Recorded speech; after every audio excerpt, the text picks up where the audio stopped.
a class, a mini project, you're supposed to choose either a sect or a philosophy, religion from one of these that I've listed on the project for this Sitzenleben. And we're going to take a verse from the Bible, something that you are interested in that relates to one of these. And then we are going to identify when that situation in life, Sitzenleben, understanding what's going on in the text of the Bible is looking at the background. Well, that involves author and dating and audience and purpose of writing and all those kinds of things. Well, dating is one of the things that's very controversial in New Testament scholarship. 3 major camps, and it has to do with starting points and what your worldview is. So I just wanted to do a little timeline just to show you. So all the major events that's recorded in the New Testament, from Christ's birth, Pentecost, Paul converted, his missionary journeys, and his imprisonment, his release and travels west, his second imprisonment, destruction of the temple, and John on Patmos, have 3 different ways of looking at this. Now, if you don't believe in the Gospels where Jesus is predicting the destruction of Jerusalem, not one stone left upon the other, Matthew 24:25, the Olivet Discourse. If you don't believe that that's possible, that you don't believe in miracles or prophecy, then what do you do with that? Well, you say that the church was putting those words in his mouth after the fact. So that means that the Gospels were written from here onward and getting into the 2nd century. That's the approach of the majority of liberal scholars, which almost every professor that's in New Testament departments of the big state universities buys into that. In fact, to be on their faculty, you just about have to buy into it. Chronologies differ based on the degree of credibility assigned to the book of Acts and to the Gospels themselves. And so, but we do know 4 chronological pinpoints based on secular history outside the Bible. We know the death of Artemis IV, the king of Bithynia, was in 38 to 40 AD, and that's referred to in 2 Corinthians 11 and Acts chapter 9.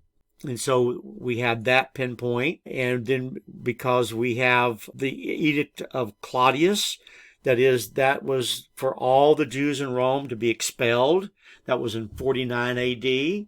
So we can date specifically based on that from the book of Acts. We also know Gallio's proconsulship in Achaia began May and June of AD 51. So we know exactly when Paul was in Corinth in Acts 18. Part of this. Now, the proconsulship of Festus in Judah, it began in May and June of AD 56. So in that time frame, the end of the third missionary journey had to be over. That's when he was imprisoned and before Festus. So his imprisonment and what happened in the imprisonment probably is writing those particular letters. The prison epistles is what they're referred to as. And you just take a note here that Luke Acts, that Gospel of Luke in the book of Acts, circulated first as a 2-volume work, which were very common in that day, 2-volume works on the history of great people. So that we have historical pinpoints outside the New Testament. So look at the timeline in the book, our textbook, page 237, and it has that. On this, you can also look at the chronology of the book of Acts. When we get into the pastoral epistles, 1st, 2nd Timothy, and Titus, but the conservative view is that he was released based on what he said in the prison epistles. He expected to be released, and that he traveled west based on the information in the prison epistles, and that he was imprisoned again and taken back to Rome, and that's when 2 Timothy was written. We noticed also the Gospel of John being one of the last Gospels written, and before the book of Revelation was written. So this timeline you can look on our textbook on particular books to find your verse and where it's located, but I just wanted to give you a heads up. But you might find resources that have dates into the 2nd century or much, much later. For example, some of the Gospels written, I think Mark was probably the first gospel written. And you can see how many, there was the early letters of Paul written before any gospel.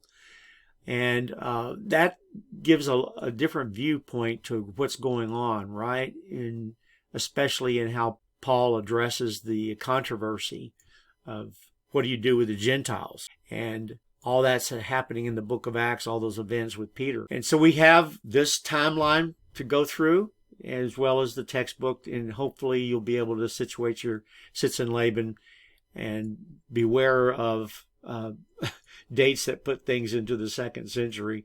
I just don't think that there's as much evidence for that. It's based on assumptions, and those assumptions are, I don't think, take seriously the miraculous. So enjoy the project.